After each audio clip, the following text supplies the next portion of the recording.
আসসালামু আলাইকুম সুপ্রিয় দর্শক, কেমন আছেন সবাই? আশা করছি সকলে ভালো আছেন। আজকের ভিডিওতে আমরা কথা বলবো মালয়েশিয়ার মেডিকেল সম্পর্কিত কিছু গুরুত্বপূর্ণ আপডেট নিয়ে এবং ভিসা রিলেটেড কিছু কথা আপনাদের মাঝে বলার আছে। অবশ্যই আপনারা ভিডিওটি সম্পূর্ণ দেখবেন। মালয়েশিয়ার কলিং ভিসার বর্তমান এখন সার্বিক পরিস্থিতি কী আছে সে বিষয়ে আপনারা কিন্তু জানতে পারবেন। বর্তমান পরিস্থিতিতে আমরা যে জিনিসটা দেখতে পাচ্ছি, মালয়েশিয়া নিয়ে কিন্তু অনেক এজেন্সি প্রচারণা শুরু করে দিয়েছে।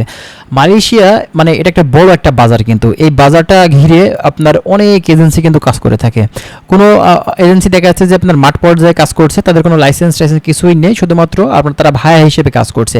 এবং এর পাশাপাশি অনেক এজেন্সি আছে দেখা যাচ্ছে যে আপনার মানে মাঝখানের মাধ্যম হয়ে তারা কাজ করছে। গ্রাম্য পর্যায়ে দালাল আছে, এজেন্ট আছে, তাদের কাছ থেকে ফাইল ডকুমেন্টসগুলো নিয়ে তারা আবার দেখা যাচ্ছে সরাসরি রিক্রুটিং এজেন্সির কাছে দিয়ে তারা কিন্তু কাজ করছে। তো এমন এজেন্সি অনেক আছে। হ্যাঁ, তো এখন কথা হচ্ছে বাংলাদেশ থেকে আপনার মেডিকেলের ব্যাপারে আমাদের কাছে অনেকে আসলে কমেন্ট করছেন, প্রশ্ন করছেন যে ভাই আসলে বাংলাদেশ থেকে মালয়েশিয়াতে যেতে চাচ্ছি, মালয়েশিয়ার আসলে মেডিকেলটা কবে নাগাদ শুরু হবে, এই মাসের ভিতরে হওয়ার চান্স আছে কিনা?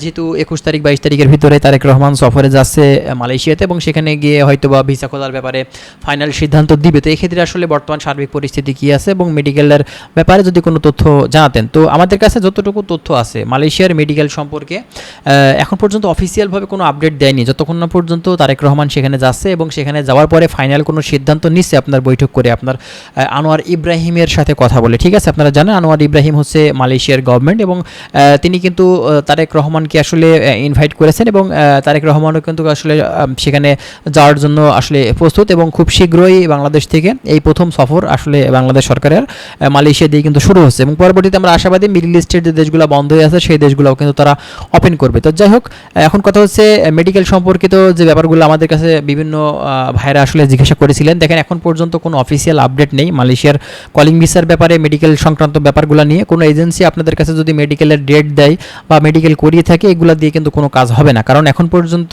আপনার সরকার থেকে কিন্তু বলা হয়নি যে আসলে কবে থেকে মেডিকেলটা হচ্ছে, কোন কোন মেডিকেল সেন্টার থেকে মেডিকেলগুলো করা হবে। ঠিক আছে, এটা হচ্ছে মূলত কথা। আর ভিসার ব্যাপারে এটা সম্পূর্ণটা ফাইনালি ডিসিশন কিন্তু তারেক রহমান যাওয়ার পরে তারপরে কিন্তু আমরা বুঝতে পারবো। তবে এতটুকু আপনারা শিওর থাকতে পারেন, এতটুকু আপনারা কনফার্ম হয়ে যান যে বাংলাদেশ থেকে মালয়েশিয়াতে কলিং ভিসাতে কর্মী যাচ্ছে এবং বাংলাদেশ থেকে বিভিন্ন সেক্টরে তারা কিন্তু কর্মী নিবে। তবে একটা জিনিস আমরা এখন পর্যন্ত শিওর না যে অবৈধ কর্মীদের বৈধকরণ করা হবে কিনা। এখন এই বৈধকরণ করার ব্যাপারে বেশ কিছু এজেন্সি আছে যারা কিন্তু দ্বিমত পোষণ করেছেন এবং তারেক রহমানের কাছে একটা চিঠি দিয়ে আবেদন করেছেন যেন অবৈধদের বৈধকরণ করা যেন না হয়ে থাকে। ঠিক আছে, তো এটা কিন্তু আসলেই বেশ দুঃখজনক একটা ব্যাপার, কারণ আমাদের প্রচুর বাংলাদেশি ভাই অবৈধভাবে কিন্তু মালয়েশিয়াতে অবস্থান করছেন এবং তারা কিন্তু দক্ষ কর্মী, কারণ তারা দীর্ঘদিন ধরে সেখানে আছেন, তারা কিন্তু কাজ জানেন, ভাষা জানেন।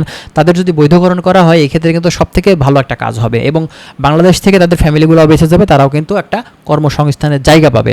আর যদি তারা বাংলাদেশে চলে আসে তারা কিন্তু আবারও বেকার হয়ে যাচ্ছে, কাজের কিন্তু সুযোগ পাচ্ছে না এবং বাংলাদেশ থেকে পুনরায় নতুন করে যেতে গেলে মালয়েশিয়াতে আবারও কিন্তু পুনরায় তাদের নতুন করে হয়রানির শিকার হওয়া লাগবে।